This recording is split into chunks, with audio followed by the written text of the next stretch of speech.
This time last year, you had noted a jump in Jalen's accuracy and decision-making. I'm curious, now at this point, is there something that he had worked on in the offseason that you're starting to Jalen may be the most coachable person I've ever been around in my life. He's just always looking to get better. Now, that's our job as coaches, to make sure we're feeding him good information. He's so coachable. Like, he just keeps getting better, and he keeps getting better, and he keeps getting better. And so I see another jump in everything that he's done, with the accuracy, with the decision making.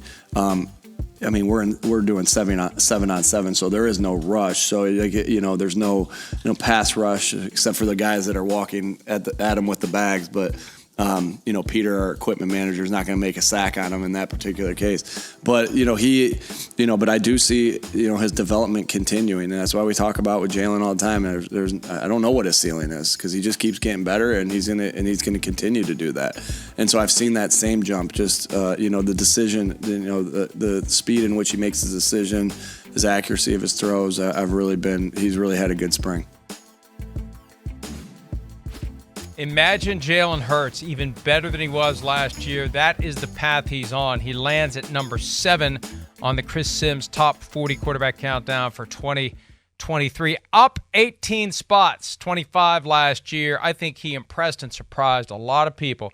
And that coachability, you get better and better. Your ceiling keeps getting higher and higher because you're learning, you're improving, and you're constantly trying to find other ways you can improve. Yeah. So it's amazing to think he can get even better, Chris, but I think he can, and I think he will. Yeah, he's on a trajectory of superstardom as we look at it right now, right? I think when you talk about him right off the bat, the first thing that comes to my mind when I studied him and, I break him down to make the list, and then I get time to, now it's time to talk about these 4 or 5 guys. I break them down even more to write in-depth notes. I think the thing I talk about right away is he's the ultimate gamer. That's for sure. You talk about just rising to occasion, loving the big moments, just finding a way to win the football game. And it might not be pretty or what we've seen before, whatever it takes. There's that. And then I think you could certainly argue that maybe he's the best leader in the NFL.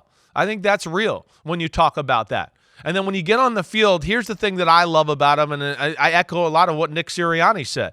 Really, when you break it down and you watch, man, it's one good decision and one right play after another when it comes to Jalen Hurts. The right read, the right, RPO read. Okay, don't give it to the guy. I'm going to throw it here. The read option, wait, I'm going to keep it and run around the edge, right? The right decision in throwing the football. And then also within that, staying aggressive doing it. That's where, there's still some work to be done in the throwing department. He's not Mahomes or Burrow yet. But when you talk about the deep ball, he's one of the best deep ball throwers in the NFL. That's for sure. He's got great accuracy. He understands how to throw it high and far and let guys go up and get it and go run underneath it like you see here, just dropping it in a bucket perfectly to A.J. Brown. And then, too, Mike, he's got also a great feel of just going like this. This wasn't a great decision, but when I say he's a gamer, he just wait. You know what? I know there's 2 guys there, but I know my guy, and I'm going to put it in the spot, and my guy's a freak. I think he can just get it done. And then his ability to extend plays, we know that's special as well, whether he tucks it and runs it or does what he does there and sets up and makes a throw. Those are things that he really improved greatly on. And even his short game accuracy got better. Like I said, it's not perfect yet, but we're seeing a guy that's, continuing to go upward through great work, attention to detail. And I know I looked at as the Jalen Hurts guy that questions him all the time, but I give him tremendous respect for what he's doing and how he's playing on the field. The skill set that defines the modern quarterback, the ability to move, the ability to throw. The pocket passer, I'm not saying is dead, but it's dying, because if you can't improvise, if you can't take that play that's called, if nothing's there, and get out of the pocket and either run laterally or vertically or a little of both, right, you're not going to be as effective as the other great quarterbacks are. That's become an indispensable tool. And we're seeing what started as the running, the passing is catching up. And that's ultimately right. You want the best balance. What he has managed to do is exactly what Justin Fields needs to do. Exactly. To blend the mobility with improved passing ability. Right. Agreed. And it's a great template for Justin Fields. And I think Hurts has done a great job of just staying on top of his mechanics. And like I said, again, I know some people look at my 7 and go, whoa, that's low. Well, in my book, there's still things to be done here, right? That's where there is. The throwing is still not to where you'd want it to be as compared to the other quarterbacks in the top 10. It's not. It's not on that level. The next level for him is to get to the Super Bowl or do that and, not let a team like the Chiefs or a team they're playing in the Super Bowl or a big game like that play them the way that he got played in that football game, right? That's the next step in development. And what I mean by that, Mike, because you heard me say it at the time, he's awesome. He does a lot of great things, right? But that was a game there where I know he threw for 350 in the Super Bowl and was awesome and all that. But they played to stop the run. They sold out to stop the run. And the point I try to make to some people is when people go, well, wait, what do you mean? I want to go, you couldn't have played that defense versus some of the other quarterbacks in the top 10. You couldn't have done it. If you played some of those defenses against, a Burrow or even an Aaron Rodgers or whatever, they would have been like, what? You're going to play this and blitz me on 2nd and 8 with an all-run-stop defense here? And that's where the next phase of Jalen Hurts' development comes this year.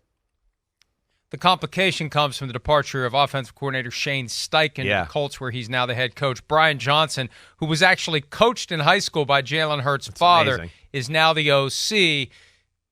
Now, you have an offensive head coach in Nick Sirianni, which I think helps that transition, but still, it's a change. It's one of the costs of being on a great team. Your coaches end up leaving. The Eagles lost both of their coordinators as a reward last year for being so good. Yeah, it's part of the problem when you're awesome like that. But like you said, I don't think it's a huge worry.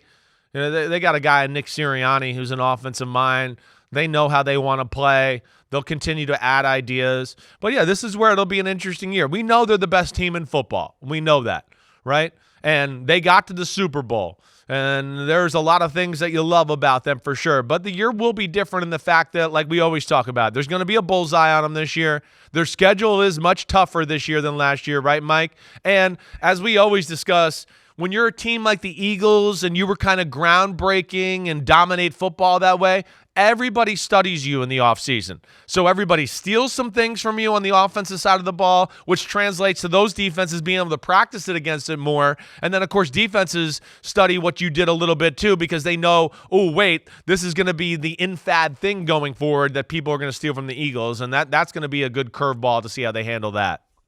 Yeah, and watch out when it's time to do that 4th and short, ram Jalen Hurts into the line play because defenses are going to have some reactions, some plans for that could expose him to a greater injury risk. That's the other side of it as well. And I think the Eagles will benefit from maybe a little more in-season adversity this year. Push them a little. When you think of how easy they had it to get to the Super Bowl, they blew out the Giants, your New York Giants, blew them off the field, embarrassed them, dare I say, which is exactly what they would have done at the Vikings, frankly, if the Vikings had made it that far, if not worse against the Vikings.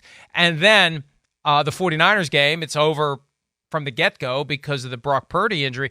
I tried to dance around that topic with Howie Roseman in the conspiracy theory interview I did with him 3 weeks ago, and of course he wasn't. He didn't want to hear it, right? Taking the bait, right? He wasn't taking the bait. Well, we were saying the point is, But the point is, when you get to the Super Bowl against a team that has gone through hell to get there, yeah, that team's going to be in position to come back from 10 points down in the second half. Whereas you've had it kind of easy, and, there was those couple of moments. I know we're getting off track here, but I'm fascinated. You're right. There's a couple of moments in the second half where killer instinct wasn't there, and they got killed. No, you're right. And it was the first time they got punched back in the mouth. And like we heard from A.J. Brown, it was the first time where they looked up and went, wait, we could lose this game, right? They hadn't been in that position.